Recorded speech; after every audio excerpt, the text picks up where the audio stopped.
Alex, dans une semaine, nous irons voter. Oui, Katharina. Et sais-tu que 2 sourds se présentent à la Chambre des représentants? Leur participation à la vie politique leur permettra de mieux nous défendre. Ils pourront aussi trouver les moyens d'informer plus efficacement les sourds dans le domaine politique. Il faut dire que cette information est pratiquement nulle jusqu'à présent. C'est bien pour cela que la FFSB a organisé une réunion à Glun. Ceux qui y étaient ont pu échanger leur point de vue sur la politique et les prochaines élections. Oui, de plus en plus de bureaux de vote seront équipés pour le vote électronique. Et il ne faudra plus déplier les grandes feuilles de papier si encombrantes dans de nombreuses communes. Nous sommes allés voir un de ces ordinateurs à Schaerbeek pour vous montrer comment vous en servir.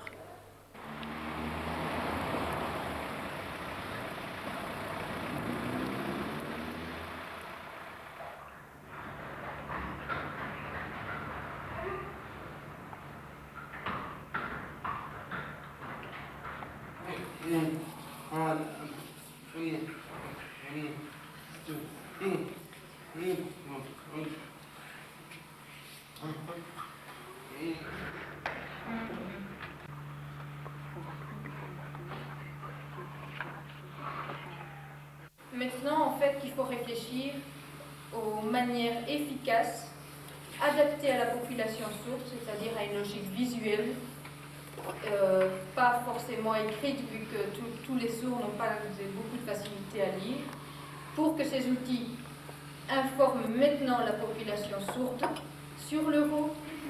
Aujourd'hui a lieu l'Assemblée générale extraordinaire pour bien nous informer avant les élections qui sont proches.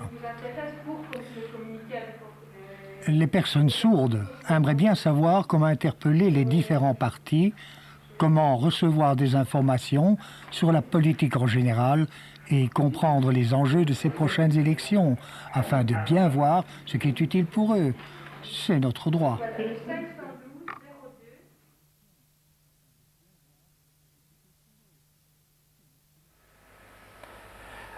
Ce vote est très simple. On utilise une carte qui sera donnée par le président du bureau de vote. L'électeur prend cette carte, l'introduit directement dans l'ordinateur et à ce moment-là, vous utilisez le crayon optique que vous avez reçu. Il suffit simplement d'appuyer la tête du crayon optique sur l'écran de l'ordinateur pour avoir accès aux données que vous voulez utiliser. Ici, vous avez l'explication. Il s'agit de choisir la langue de l'électeur. Si c'est le français, vous indiquez français. Et automatiquement, l'ordinateur fait le choix. À ce moment-là, il demande de confirmer. Soit vous confirmez, soit vous annulez. Vous confirmez, ceci est très simple. Là, vous avez le Parlement européen et on vous demande le collège électoral néerlandais ou français. Vous choisissez le français. Et là, vous avez, pour le Parlement européen, le choix entre les différentes listes présentées aux électeurs.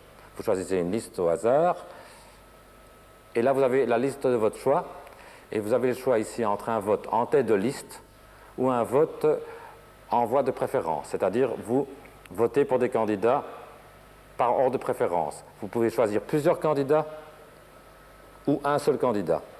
Donc, soit vous votez en tête de liste, soit pour des candidats. Ici, on choisit 2 candidats. 1, 2. Et maintenant, vous avez le choix pour les suppléants. Même chose, 1 suppléant, 2 suppléants. Ici, vous pouvez annuler ou confirmer. Vous confirmez et vous passez à l'étape suivante. Chambre des représentants, même choix entre les différentes listes en présence. Choisissez une autre liste et même système. Donc, on recommence l'opération tête de liste ou bien vote préférentiel. Choisissez par exemple un vote préférentiel identique. Et là, vous estimez que c'est mauvais pour vous, vous annulez et on recommence. Et là, vous faites l'opération comme je viens de vous le dire. Par exemple, en tête de liste, ici un vote préférentiel comme suppléant, vous confirmez et vous passez à l'étape suivante. Et comme ça jusqu'au bout. Et cette procédure est très simple. Nous sommes ici dans un musée conçu pour expliquer aux jeunes, de façon amusante, les nouveautés de la science et des technologies qui évoluent à un rythme accéléré. Les ordinateurs font partie de notre vie quotidienne. Par Internet, ils nous ouvrent les portes de la communication et de l'information mondiale. D'ailleurs, des formations sur Internet en langue des signes sont organisées un peu partout. Des formations sont faites par des sourds, pour les sourds, et nous sommes allés en voir une à Namur. Imagibren, un tout nouveau complexe cinématographique à Braine-l'Alleud, fait appel aux technologies modernes pour équiper une de ses salles d'une boucle magnétique. Cette boucle permettra aux malentendants de mieux entendre leurs acteurs favoris en utilisant leur propre prothèse auditive. Les nouvelles technologies favorisent aussi la compréhension de certaines émissions de télévision à l'aide des sous-titres que l'on obtient en sélectionnant la page correspondante du télétexte. Oui, et la RTBF a choisi la page 777 pour diffuser ses sous-titres. Monique Aïwa, une de nos productrices, nous parlera du démarrage prochain de ce service tant attendu.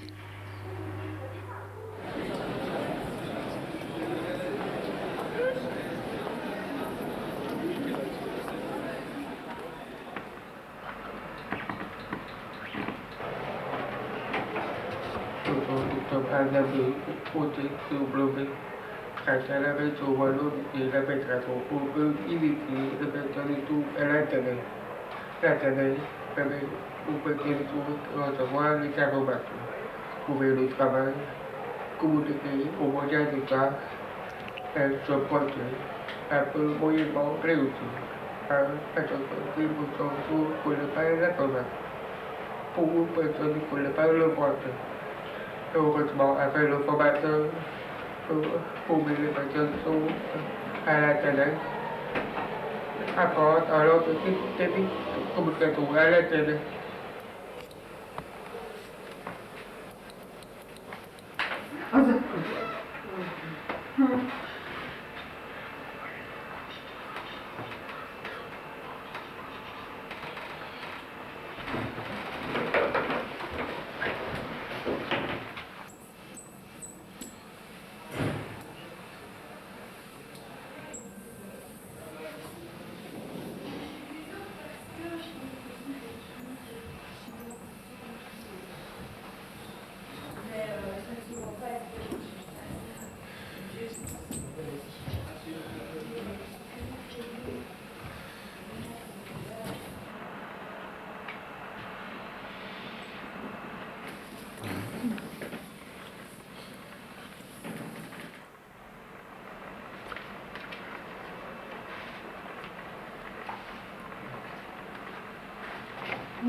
Ici, je suis une formation sur Internet pour apprendre à l'utiliser. En fait, j'aimerais bien devenir professeur de français. Avec Internet, je pourrais me renseigner sur certains ouvrages et communiquer avec le monde.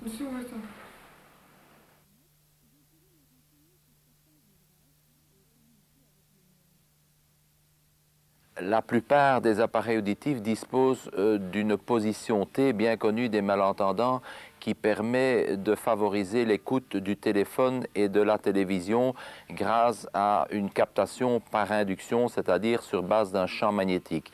Ce système a été reproduit dans une salle du cinéma Imagibren, ce qui veut dire que lorsque le malentendant mettra son appareil en position T, il va entendre parfaitement le son du film sans être gêné par des sons éventuels produits dans la salle et ce canal favorise le son essentiel du cinéma, c'est-à-dire la parole.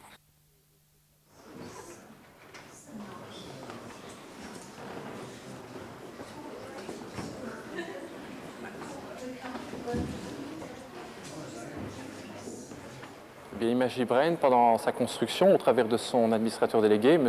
Carpentier, a décidé, et de concert avec le centre auditif d'Audelais à Braine-l'Alleud, d'équiper une salle, en l'occurrence la salle numéro 8, d'un système pour faciliter l'audition de nos amis malentendants. Maintenant, en fonction du succès que nous rencontrerons auprès des malentendants, en fonction de leurs souhaits, de leurs réactions, nous déciderons évidemment, et ce sera fort probable, de reproduire le système dans les autres salles.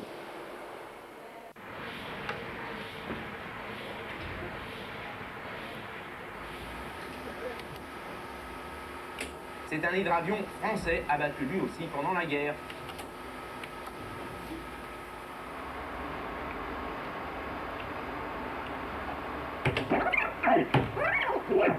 Il y a aussi des avions autour de l'île. Là, c'est un Messerschmitt, un avion allemand qui a été abattu pendant la guerre. Et là, c'est un hydravion français abattu lui aussi pendant la guerre. Et dis-moi au fait, Fred, comment il a coulé ton bateau? Sans doute, Jamie, à la suite d'une grosse erreur de navigation. Mesdames et messieurs, bonsoir. La Papouasie-Nouvelle-Guinée est un pays très particulier. L'influence occidentale s'y est exercée massivement alors que la plupart des pays du tiers-monde avaient déjà accédé à l'indépendance. C'est peut-être la raison pour laquelle le conflit entre tradition et modernité... Agilité ou agilité? Moi, je crois que c'est agilité. Mesdames et messieurs, bonsoir. La Papouasie-Nouvelle-Guinée est un pays très particulier. L'influence occidentale s'y est exercée massivement alors que la plupart des pays du tiers-monde avaient déjà accédé à l'indépendance. C'est peut-être la raison pour laquelle le conflit entre traditions...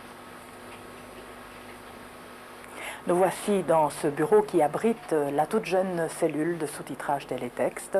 Le sous-titrage télétexte, c'est, avec l'aide de la communauté française, une nouvelle étape dans la réponse qu'apporte la RTBF à la demande des personnes sourdes et malentendantes.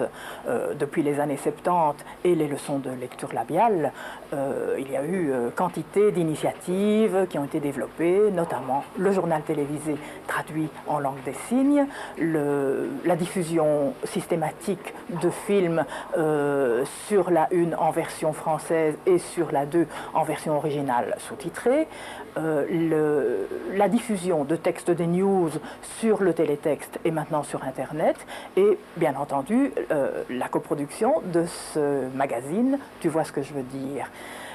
Vous avez déjà eu l'occasion de voir certains programmes sous-titrés, notamment les documentaires, C'est pas sorcier et les tribunes électorales actuellement.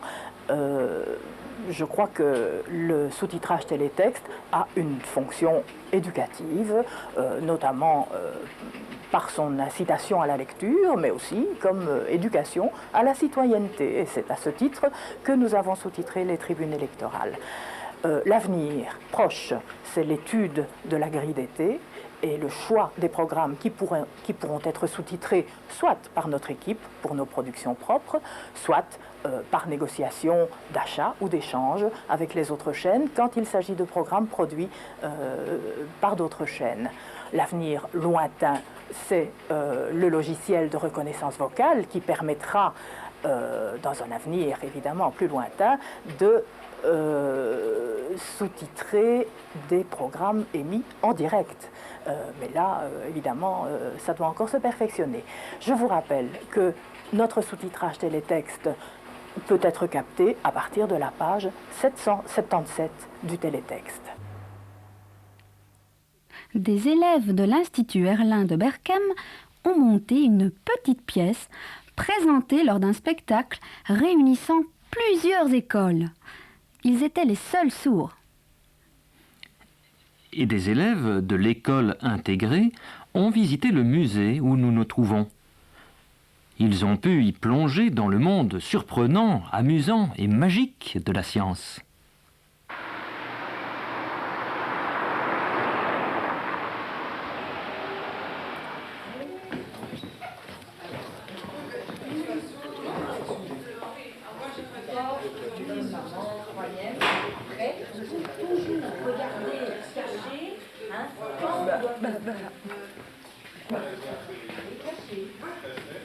La fille est dans la forêt, seule dans cette immense forêt.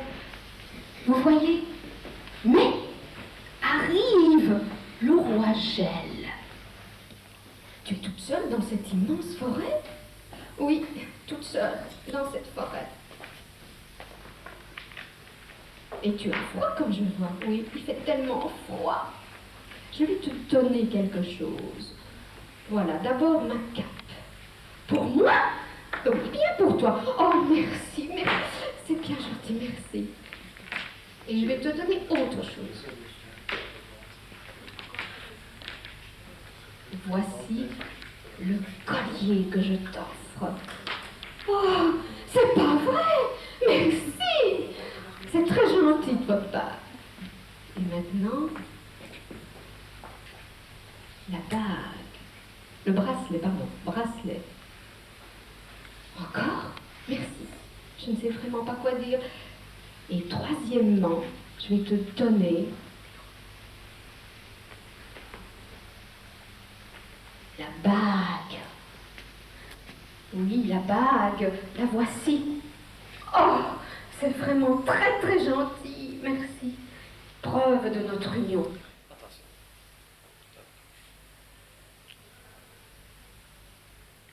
Madame Defoe m'a contactée pour faire un spectacle avec mes élèves. Je lui ai répondu que j'étais d'accord. Mais le problème était que je ne voulais pas utiliser les mimes. J'ai insisté pour que ce soit interprété en langue des signes. Les sourds s'expriment réellement dans cette langue. Elle est essentielle. C'est sûr. Dans ce spectacle, il n'y a pas de décor, il n'y a rien. J'ai voulu mettre en évidence les sentiments des personnes sourdes au travers de leur langue. J'espère que l'extrait que nous vous proposons vous plaira. Merci. Oh. Bonjour, madame. Mais laissez-moi, vous l'étranger, laissez-moi, j'ai froid.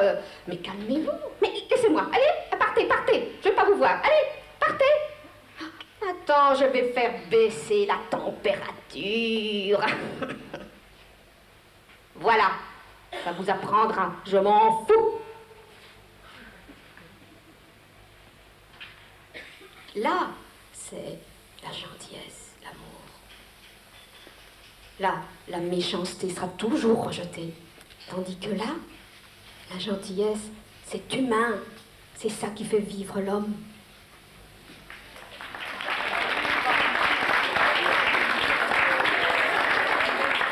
La langue des signes, c'est tout à fait une langue. Comme la langue française. Il faut leur donner aux sourds la possibilité d'exprimer leurs sentiments à travers leur langue des signes.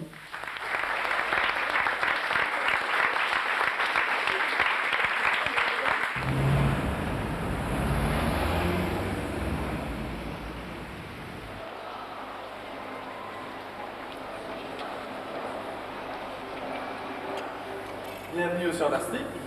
Eh bien, nous allons vous présenter quelques expériences. Ce sont des expériences sur la physique amusante, sur la perception. On utilise du matériel simple. Ici, c'est un simple miroir. Et vous allez voir, avec ce matériel simple, on peut souvent obtenir des phénomènes surprenants.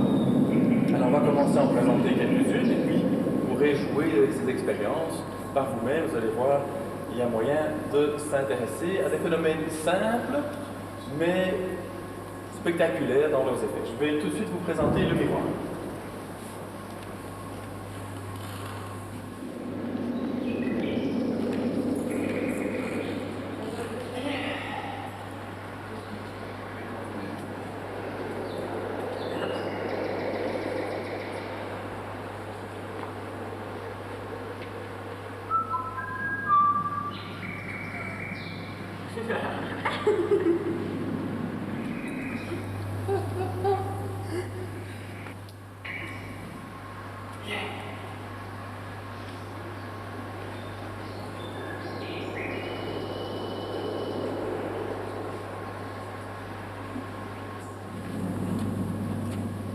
Bien, Sarah, je vais te demander si tu veux éventuellement devenir fakir au Scientastique.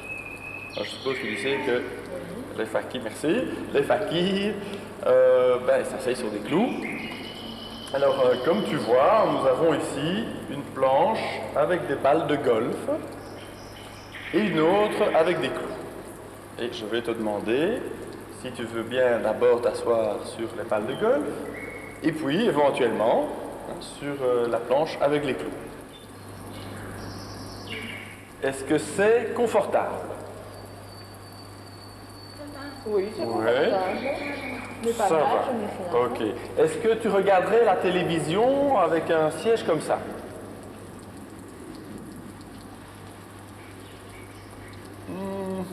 Non, c'est dur. C'est un peu dur, oui, voilà. Le dos, Je vais te demander maintenant si tu veux bien te déplacer et aller mettre ton dos doucement, bien sûr, contre la planche avec les clous.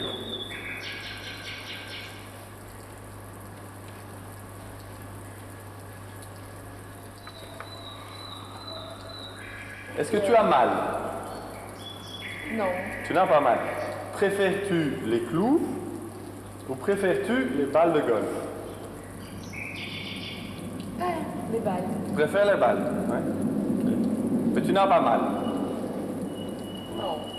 Donc, tu es devenu fakir.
La ville d'Anvers organise une série de manifestations pour fêter dignement le 400e anniversaire de la naissance à Anvers du peintre Antoine van Dyck.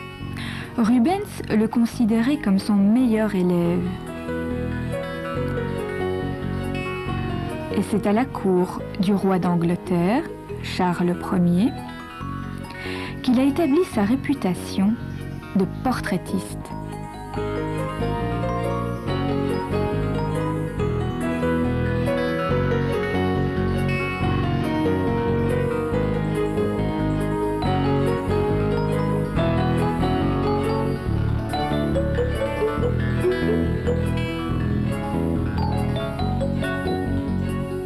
Les savants qui ont accompagné Napoléon dans sa campagne d'Égypte ont suscité un grand intérêt pour ce pays et pour son antique civilisation.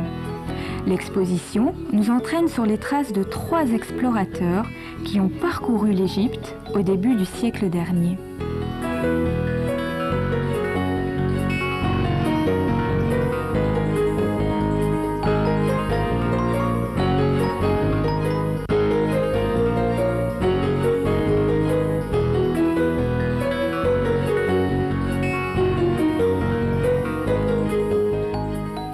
Cet été, en juillet et en août, les musées des Beaux-Arts de Bruxelles organisent une série de stages avec le concours du CRE et l'aide de guides animateurs sourds.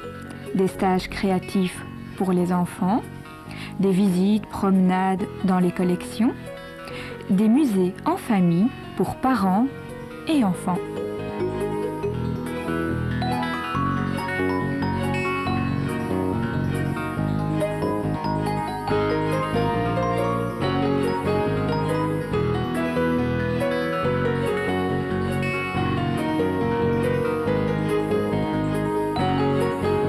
Le CRE, vous invite tous à la méga fête qu'il organise le 27 juin prochain, à Arbre, entre Namur et Dinan, pour célébrer son 20e anniversaire.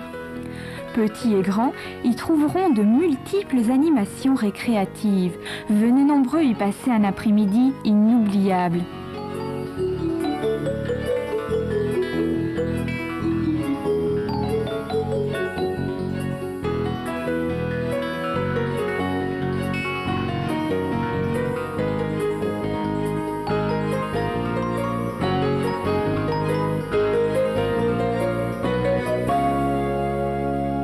Bientôt, ce seront les vacances et leur plaisir tant attendu. Le soleil, la mer, ou la montagne, la plage, ou les promenades, suivies de l'apéritif, et du barbecue. C'est le paradis. Le repos total. Profitez-en bien en attendant de nous retrouver en septembre.